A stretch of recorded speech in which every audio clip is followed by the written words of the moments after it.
Jai everyone. Let us bow down collectively at the lotus feet of Shri Mataji. Raise our Kundalini and take Bandhan.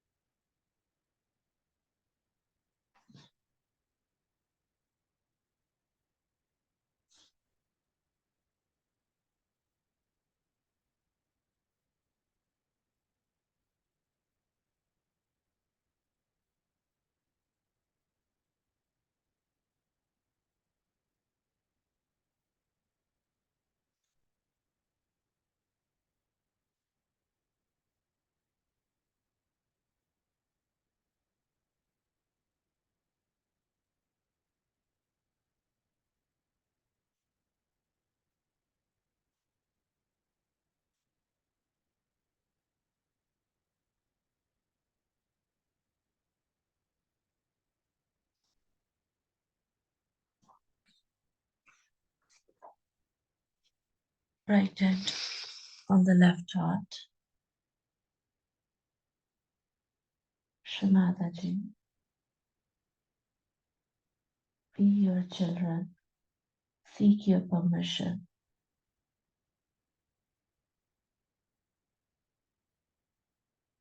to meditate upon you. Please take us into your meditation.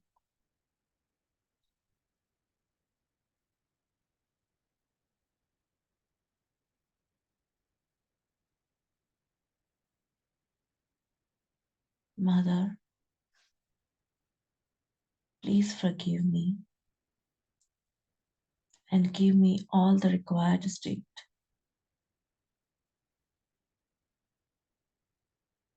to be one with you.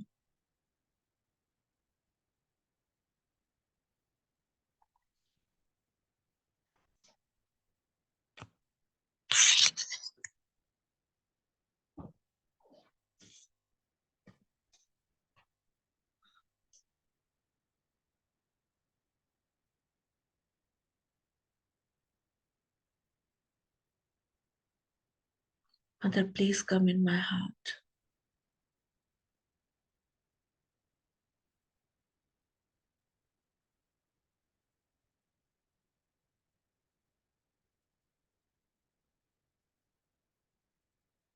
And let your lotus feet be established in my heart.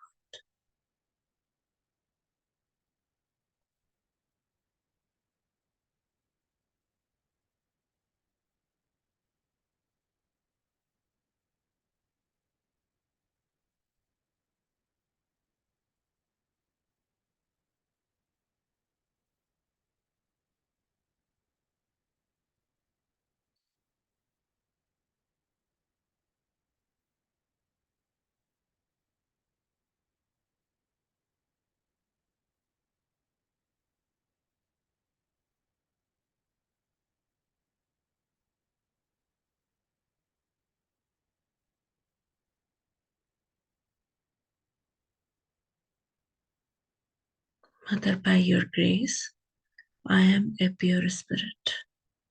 I am a pure spirit. I am a pure spirit.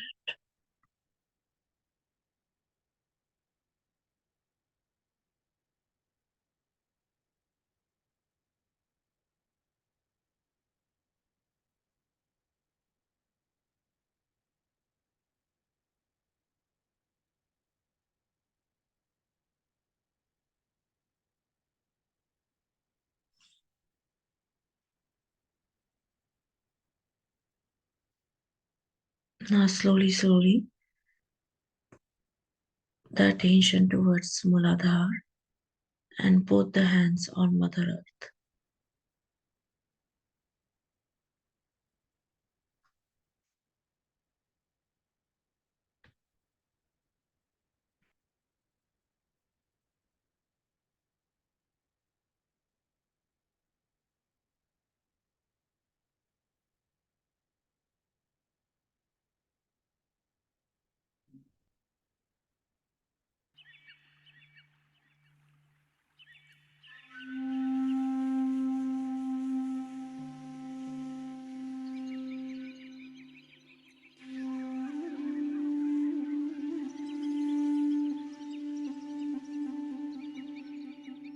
Mother, you are Sri Ganesha. Please come in my Mooladhara.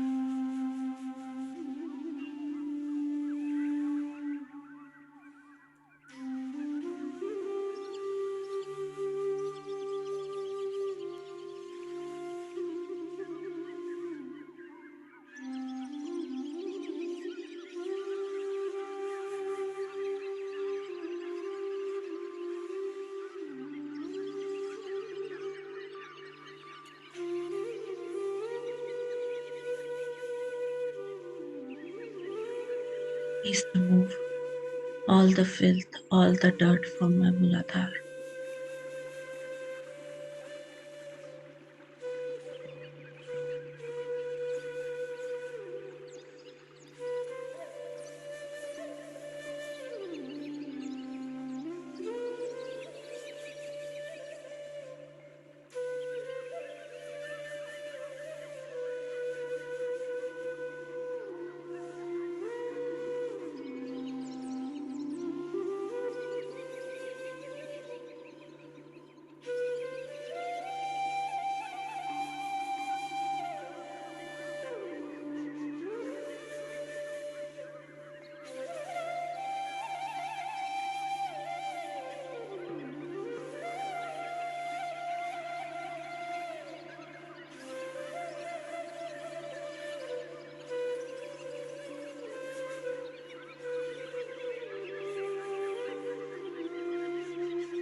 Mother, please make me innocent.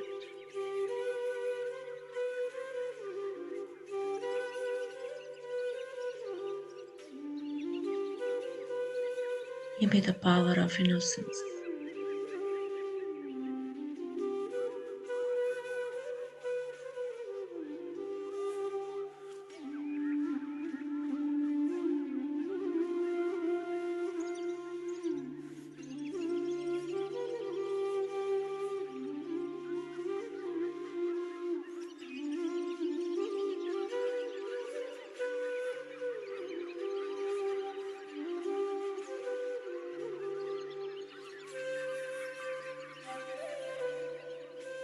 Hey Sri Ganesha, please get awakened in my Mooladhara.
The hand slowly back on the lap.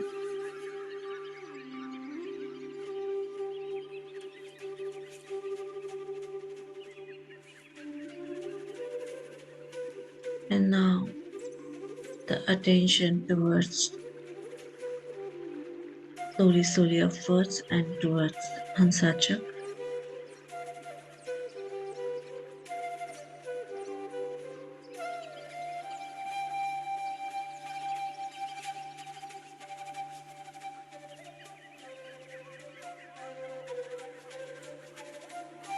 If we want, we can place our hand on our Hansachak.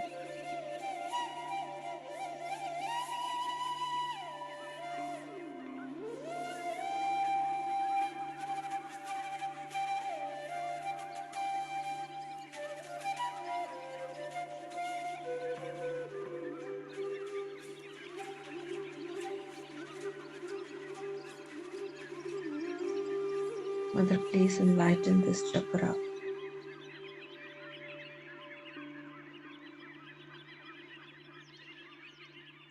Please give me the required discretion.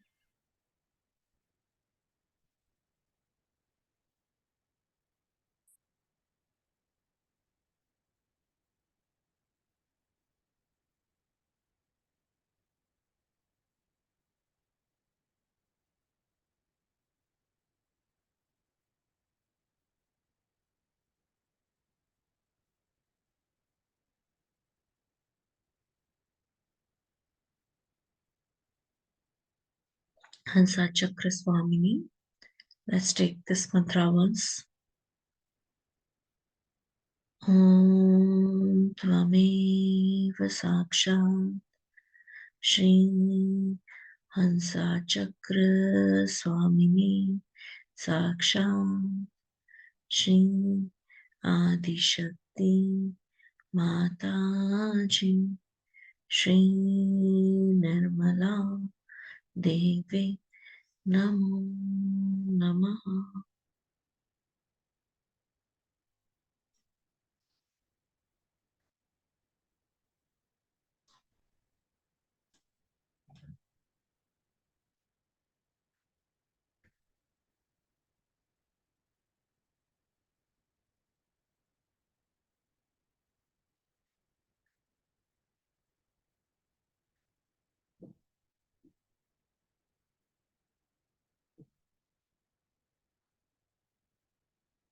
We will continue to listen the speech which we were listening on Friday.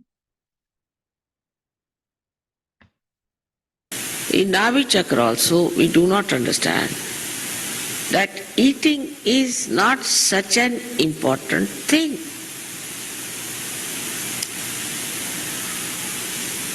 Doesn't matter if you don't eat your food today. What does it matter? It's very important, no? In Pune we had a puja, and we had Western children sitting there in the puja, and there were Indian children also. As usual, puja is always late. But it was in the evening, Sankrant puja. So the children, Western children, got up at 8 o'clock, whether it's puja or anything, and all marched on for their dinner. It looked very bad. Indians couldn't understand, how can that be?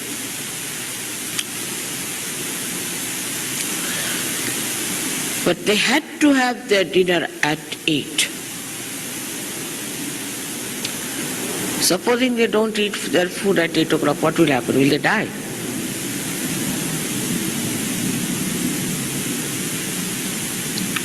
So in a way, we restrict children also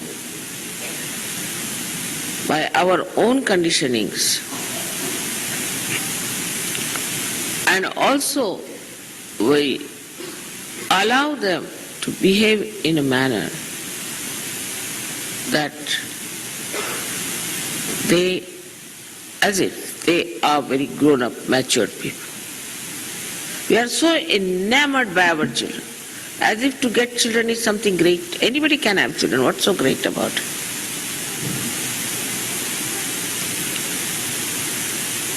You have to look after children. It's all right. But it doesn't mean that you should all the time dote upon them, think about them, worry about them, and nobody else.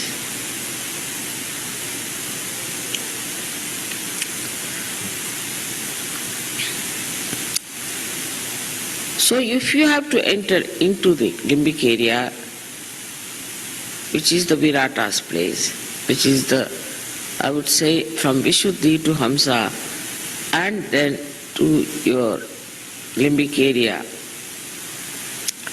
into the Virata,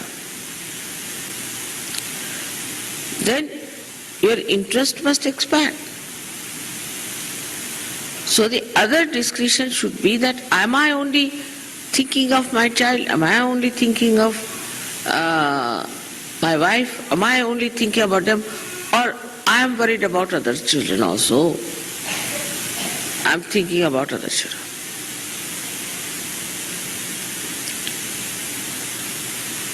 I just tell you this because it's such a funny type of a concern we have.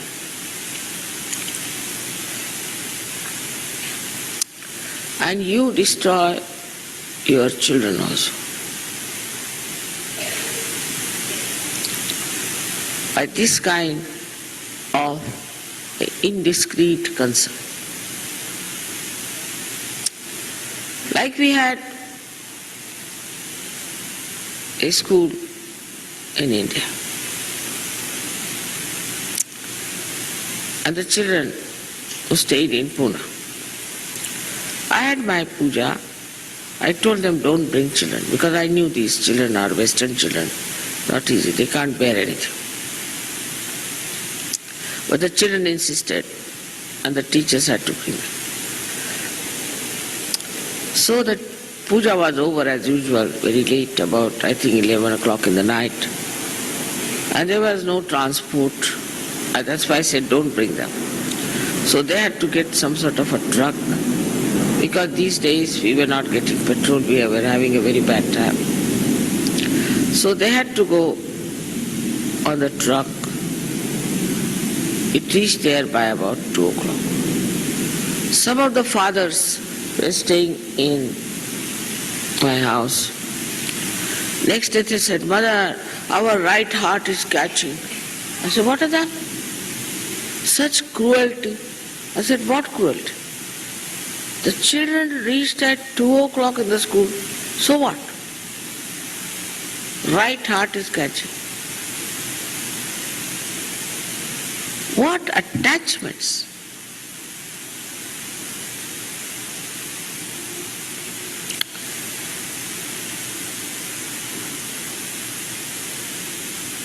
Your children, if they reach at 2 o'clock, what does it matter? Why are you so much concerned about it? They are realized souls. There is God who is looking after them. Why are you so much worried about them?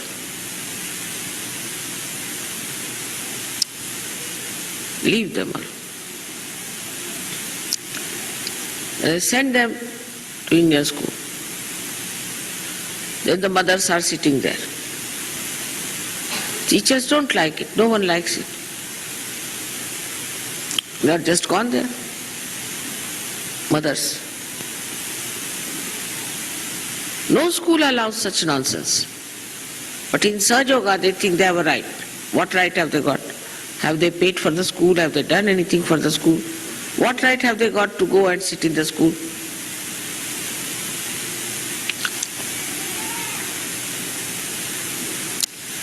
So the discretion should be, we have to bring up our children according to such culture.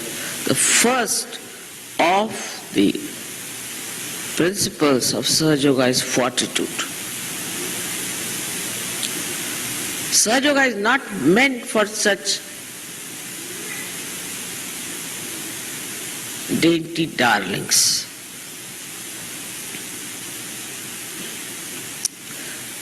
You have to be soldiers of Sahaja.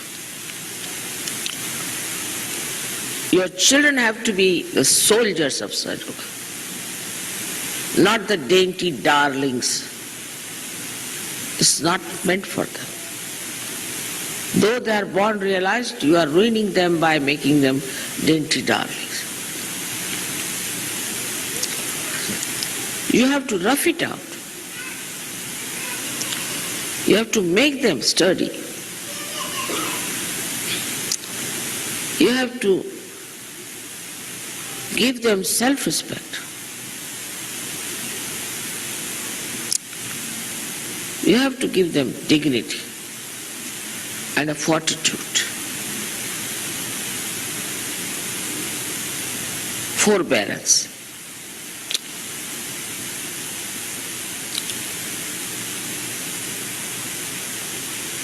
So, this left navi, right navi, especially the left navi, is a very big problem.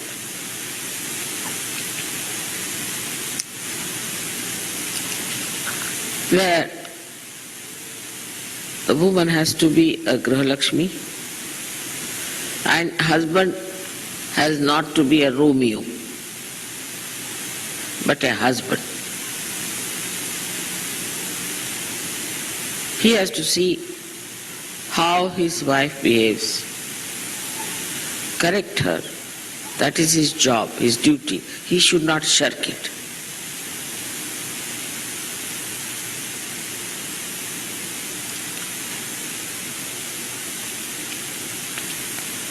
Grihalakshmi is the woman who should know that she has the great responsibility of creating a very great society of Sahaja. She is not an ordinary woman. How many women got their realization before? But in Sahaja Yoga, if you find the ladies, you'll hardly find very few who are really alert. Most of them are in trance condition. They don't know anything.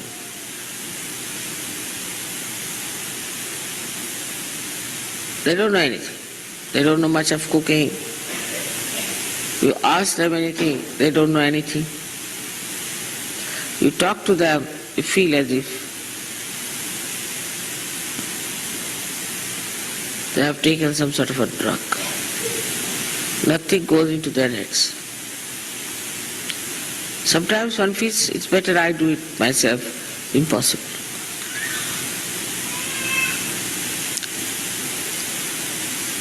The alertness is gone. Because alertness that comes through your right side is wasted on nonsensical things. Attention is wasted on nonsensical things. That's why the housewives have lost that discretion to know that they have to be extremely alert and sensible and wise.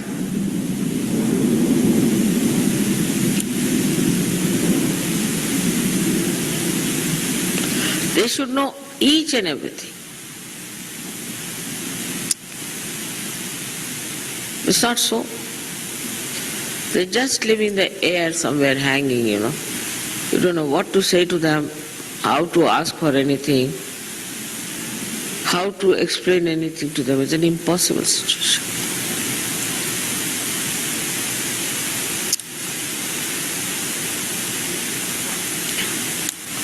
So that alertness has to be there. In a housewife is an extremely important. So we have Fatima at a young age. She had these two sweet children who died in the war in Karbala. But a brave woman, the way she established the Shia system, her husband also died. And she did all that on her own. Leaving behind the parda, leaving behind the walls, she managed everything. We have had many such queens in our country. There was a 17-year-old widow who was the daughter-in-law of Shivaji. She fought with Aurangzeb and defeated him in our country. Tarabai. So many of them we have. But if you do not have the alertness, then you cannot be a Grihalakshmi, you cannot be a good mother, you cannot be a good wife.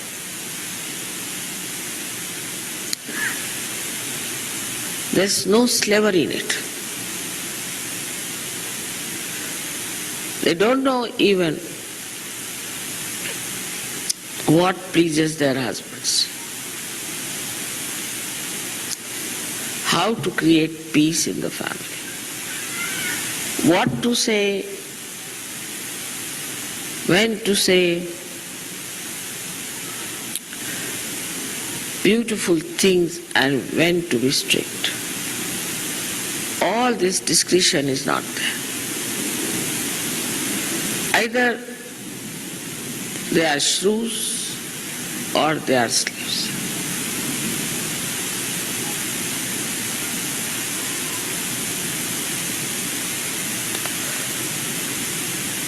So Sahaja Yoga is meant for women who are alert, who are wise, who know everything about life.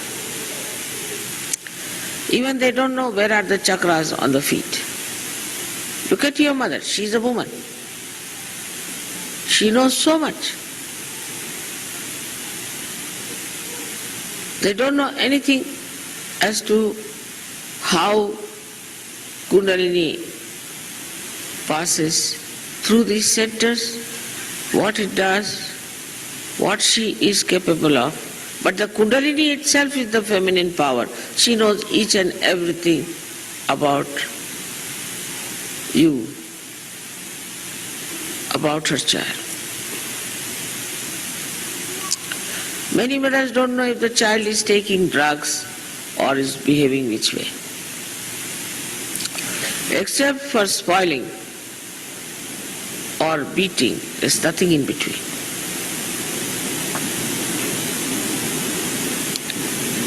With discretion,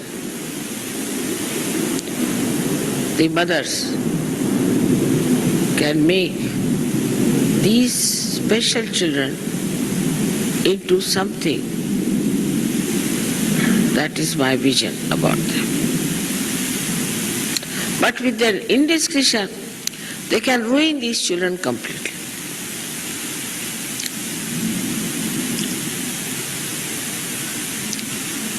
This is so important that our Hamsa should be all right, that we should be able to create a beautiful home, a peaceful home, not only for our family, but for all the other Sajgurus who come to our house. I don't know how it has come into the brains of Indian women. I don't know how. But if you have to please them, you have to just say, "Sister-in-law, will you cook this for me tomorrow?" That's it. Or if you say, "I'm coming for dinner or lunch," that's the best. They are very much pleased. Oh. Just they'll start thinking, what am I going to cook? What does he like? They know about each and every person what he likes. It's not slavishness. If you want to please someone, it's not slavishness. The whole nature is there to please us. Is it a slavish thing to do?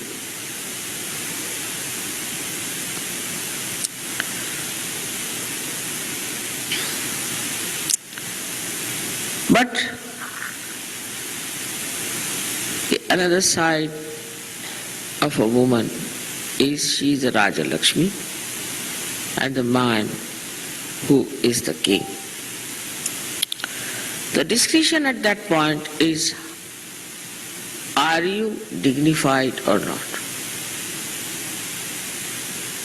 We went to Japan once and they were treating us with great respect, even in a village. Once we entered a shop because it was raining, so the villagers actually bowed to us. We didn't understand what's happening. And they gave us presents. So we asked ultimately the interpreter, why are they so humble before us? They said, because you belong to royal family. I said, no, we don't belong to royal family. How do they know? No. Because your hair are neat. Your daughter's hair are neat and shiny. And you don't go to hairdressers. Is this a sign? Is this a sign of royal family? Yes. That's how the royal family is. They don't put their head into the hands of somebody else. You were amazed at the reading. Imagine the Japanese thinking like that.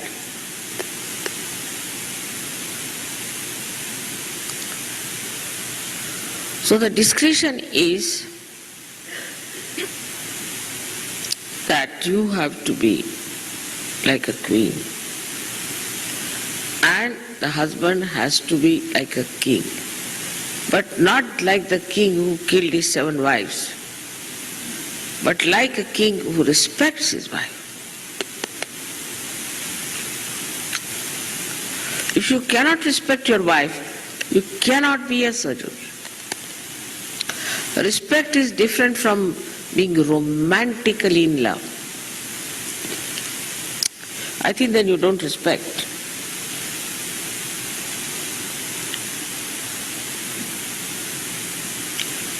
Respect your wife is a very important thing in surgery. For this, I would say the Indians are not so good. But also I know some of the Western people are also quite funny. Your dignity is reduced if you cannot respect your wife. Indians, especially in the North India, not in the South, they lack this, respect their wives.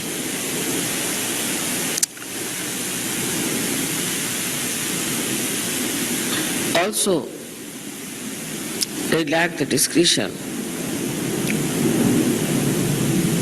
that the wife, if she is not respected, the children will not be respectful to her, and she is in charge of the children.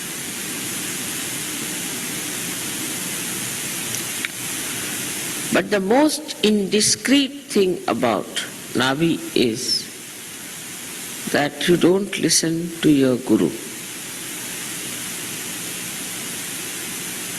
100 times you tell something to Sajogis, but still they will not listen to me. Still they will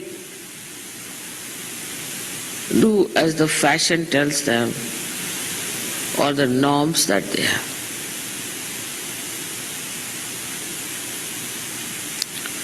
Listening to your guru, as they say, as if is to obey the God Almighty.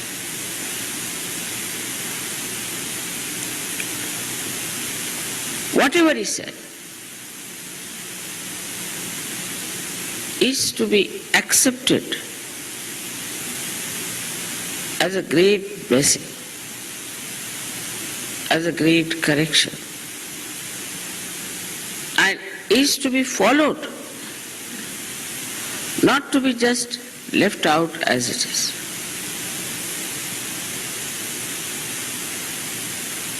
As you know, your mother is your guru and she is your mother.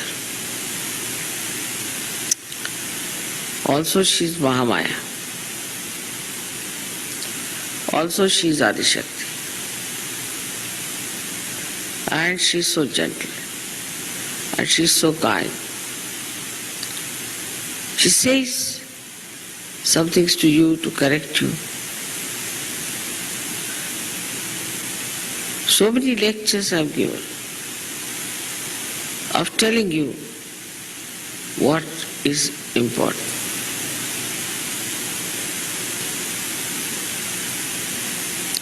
But you should open your heart and surrender it fully to your Guru, then only you will mature, otherwise there is no way out. I'm sorry to say.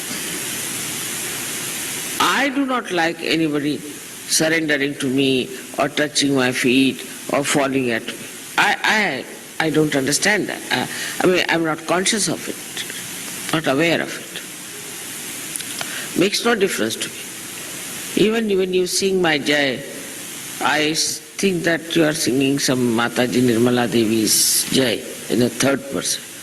And sometimes I'm afraid I might say Jai with you. When you are singing Swagat Agat, I always think there's some Mataji Nirmala Devi Swagat song. They are singing somebody else.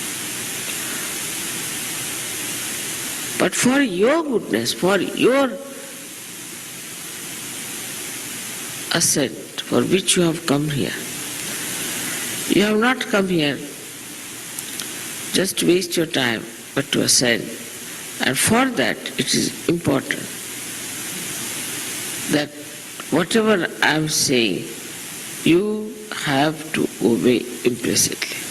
But I never say anything which will be uncomfortable for you.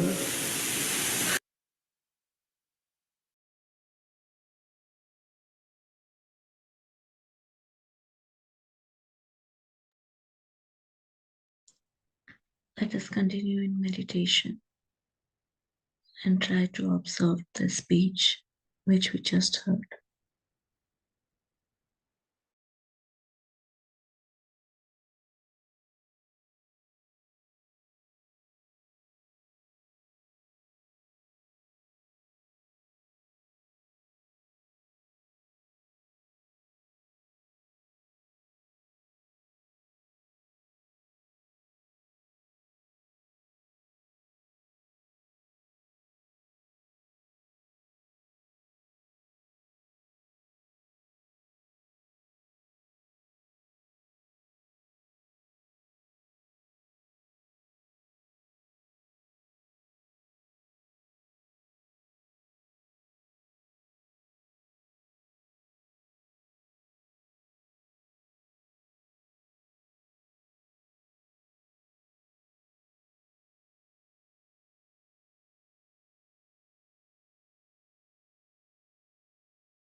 Let us join our hand and thank Shri Mataji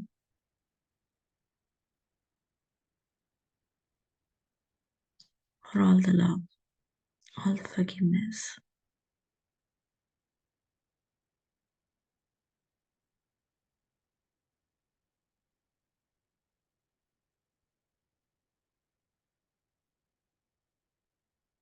for all the blessings, for always being our mother, and ultimately for giving us our self-realization.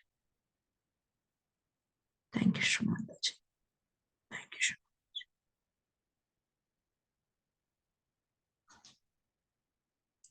Let us now raise our Kundalini and take Bandhan. Thank you everyone for joining today's session. Wishing everyone a Nirmal day. Thank you.